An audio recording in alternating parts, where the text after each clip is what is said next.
Bonjour, je m'appelle Dr Oumou Beni Lhlou, je suis députée au Parlement marocain.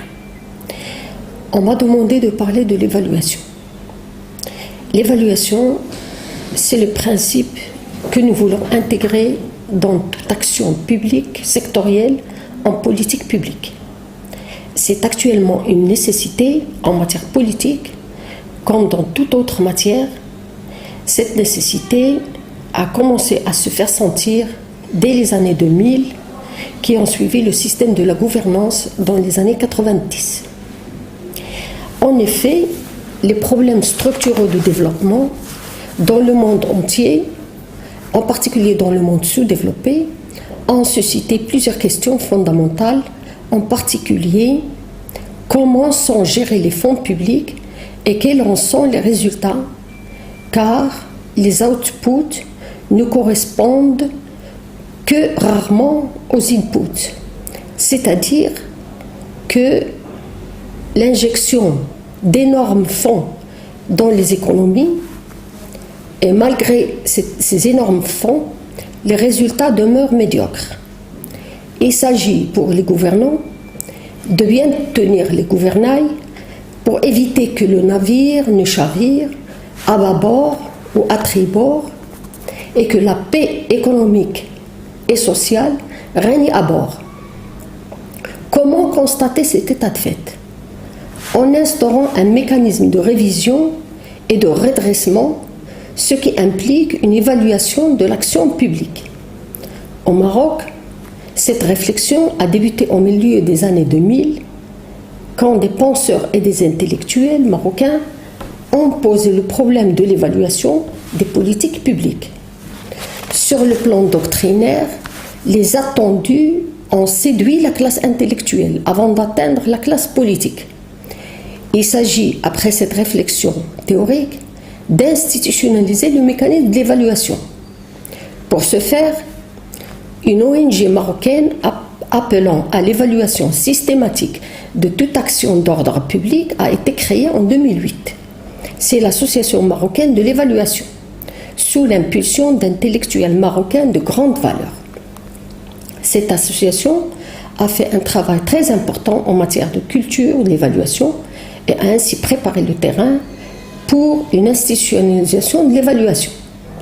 En 2011, il y a eu au Maroc l'adoption d'une nouvelle constitution que tous les observateurs et les analystes ont qualifiée de révolutionnaire sur le plan démocratique, des droits de l'homme et des libertés publiques. Pour le sujet qui nous intéresse, l'évaluation, deux principes fondamentaux ont été introduits dans la Constitution. D'abord, la corrélation entre le principe de la responsabilité et celui de la reddition des comptes, article 1er de la Constitution.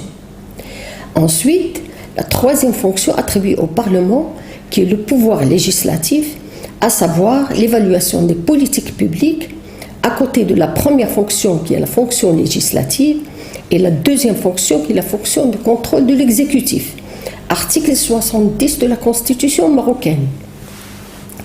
À la question de la plus grande leçon apprise au cours de mon mandat en matière d'évaluation, je dirais qu'une expérience exceptionnelle m'a été offerte au cours de mon mandat de député, car il y a eu l'installation et la création de toutes pièces d'une commission permanente de contrôle des dépenses publiques et dont je suis le membre rapporteur.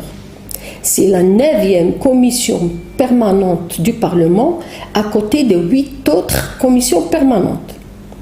Je peux vous dire que c'est une commission très active et les membres de son bureau, dont moi-même, ont dû se déplacer dans plusieurs pays pour s'enquérir de l'expérience des pays qui nous ont précédés en matière d'évaluation et de contrôle des finances publiques, en particulier le modèle anglo-saxon et celui de l'Europe.